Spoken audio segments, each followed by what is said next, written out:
करून स्नान घालून केलं जातं. आपल्याला माहिती आहे पुंडलिकाचा आपला विषय माहिती आहे की पुंडलिक जेव्हा होता ही वारी परंपरेचा आधीचा माणूस जो आपल्या आईवडिलांची सेवा त्यांनी केली आणि ती सेवा त्यांनी केली म्हणून विठ्ठल आला की अरे तू माझ्याकडे आला नाही इथे आला चंद्रभागेचा स्नान सेवा करतोस. तर त्याने विठ्ठलाकडे एक वीट फेकली आणि तो विठ्ठल आजही त्या विटेवर उभा आहे पण पुंडलिक स्नान घालतोय. हे गडिंग्लजचे शंकर भैरू गाडे ग्रहस्थ आहे. पुढचा फोटो मी हा फोटो दाखवतो शेवटचा.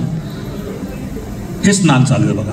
हे सेवावे स्नान आहे. हे मी 2001 साली फोटो काढला आणि तेव्हा मला असं वाटलं मी त्यापूर्वी वारी खूप पाहिली होती कव्हर केली होती वर्तमानपत्रात नोकरी केली 10 वर्ष. मगाशी उल्लेख केला राज काझे यांचा. आम्ही एकत्र होतो सकाळमध्ये.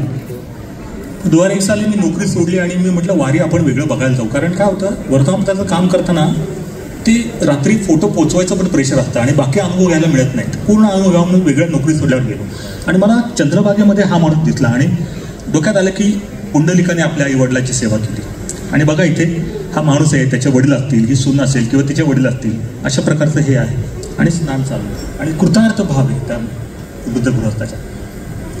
हे चंद्रभागेचं स्नान. पण याच्यामध्ये एक ट्विस्ट आहे.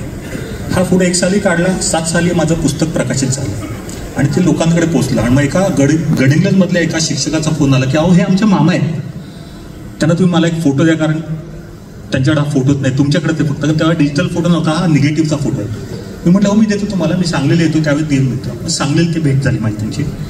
मग तर त्या भेटीत मी एका असंच तुमच्यासारखं कार्यक्रम चालू होता पुस्तक प्रकाशनाचा.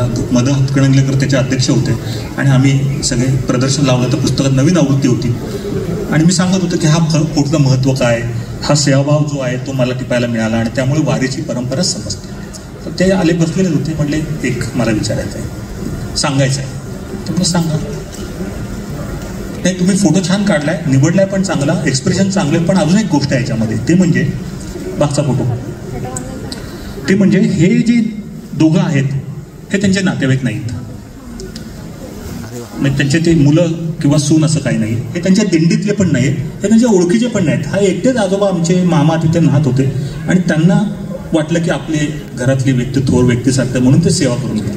आता बघा किती फक्त नातेसंबंधाची फक्त याची सेवा करायची नाही तर कोणतरी एक दुसरा माणूस जो आपल्या वडिला समान आहे आणि त्याला त्यांनी नाव वाकू घातलं. आणि दुसरा मुद्दा अजून आहे याच्यामध्ये हा एक महत्त्वाचा मुद्दा आहेच की जो नातेसंबंधाच्या पलीकडे सेवा. दुसरा मुद्दा असा की स्पर्श. वारीत सहभागी होणाऱ्या माणसांना भेदाभेद ब्रह्म अमंगळ आहे. त्या माणसाच्या मनात आलं नाही की आपण याला स्पर्श करतोय. आपल्याला माहिती आहे वर्णभेदाची आपली परंपरा जी खराब परंपरा आहे त्याच्या पलीकडे वारीचे माणसं पोहोचतात. हे पण याच्यात दिसतं की तिथे ज्येष्ठ माणूस आहे त्याला आपण स्नान घालू शकतो. आपण एक अधिकार मिळाला. पुढचं संपला पुढे जाऊ द्या. हे आमची एक कलाकृती आहे जी विठ्ठलाची केलेली आहे. पण आपला 1 तास संपला. आपण 2 मिनिटं शिल्लक येतं 3 मिनिटं. हे एक शिल्प आहे. आम्ही शब्दशिल्प म्हणून याच्याकडे बघितलं सांगू शकतो. 1 तासाची वेळ मला आहे. मराठी